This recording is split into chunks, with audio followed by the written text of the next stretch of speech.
के रहने वाले कितने लोग जमा होंगे?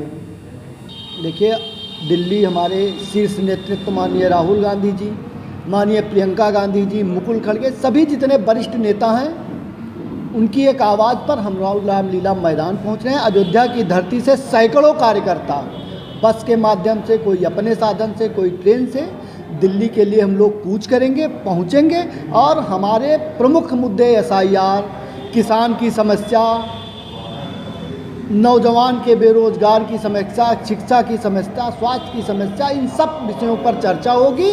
और इसी के साथ हम पूरे देश में जिन राज्यों में चुनाव है, चुनावी आगाज़ का शंखनाद भी करेंगे। ये रैली 2027 के चुनाव से जोड़ के देखी जाए। बिल्कुल, ये रैली 2027 के चुनाव से साथ साथ 29 का चुनाव भी नज़दीक आने वाला है, तो दोनों चुनाव के मद्देनज़र ये रैलियाँ शुरू की जा रही हैं। 2027 के लिए कांग्रेस कितना तय? कांग्रेस पूरी फुल फार्म में तैयार है। हम हर धन बल जो भी मेरे पास है, जो भी हमारे समुचित कार्यकर्ता हैं, विस्तृत कार्यकर्ता हैं, उनके मजबूत कंधों के साथ हम लोग पूरे चुनाव की फुल तैयारी में हैं। और राजनीतिक दल कभी तैयारी नहीं करता। आप जानिए, जिस तरह बॉर्डर पर सिपाही लड़ता है, राजनीतिक दल हमेशा उसी तरह युद्ध में राजनीति के लिए तैयार रहते हैं। एन केन प्राकरण तैयारी की कोई आवश्यकता नहीं होती। काफ़ी समय से कांग्रेस सत्ता से बाहर।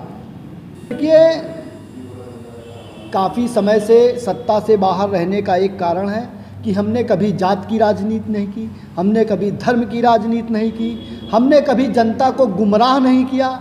लेकिन जो इस समय डमरू बजाने वाले, जैसे आप देखते होंगे गांव में एक मदारी आता है, डमरू बजाता है और पूरा गांव जो है उसके चंगुल में फंस जाता है। फिर कहता है देखो अभी इसका गला कटेगा तो अभी इसे पंछी बनाएंगे, उड़ाएंगे। और उसी तरह करते हुए गांव से धन लेकर के और अनाज लेकर के गायब हो जाता है। ना तो गला कटता है, ना पंछी उड़ता है। वही हाल इस सरकार का है। डमरू बजा करके, चाहे वो भारतीय जनता पार्टी हो, चाहे वो समाजवादी पार्टी हो, चाहे बहुजन समाज पार्टी हो, इन लोगों ने उत्तर प्रदेश में ही नहीं पूरे देश में जाति व्यवस्था बोई। उस जाति का इन लोगों ने फ़ायदा लिया, लेकिन कभी किसी का भला नहीं किया। चाहे मायावती जी रही हूँ, आप बताइए, 80 कोटे से आती हैं, कभी किसी 80 के घर गई, किसी गरीब 80 की मदद की? भारतीय जनता पार्टी ने कभी किसी हिंदू की मदद की? हिंदू की राजनीति करते हैं, हिंदू के नाम पर यहाँ राम मंदिर का प्रोपोगंडा फैलाते हैं और दिल्ली में 1400 साल पुरानी मंदिरों को तोड़ करके RSS के लिए पार्किंग बनाने का काम कर रहे हैं। आप बताइए कि ये कितने हिंदुओं के अनुयायी हैं? भारत में मुग़ल शासन रहा, जहाँ तक मेरी जानकारी है सबसे ज़्यादा रहा। उसके बाद अंग्रेज आए।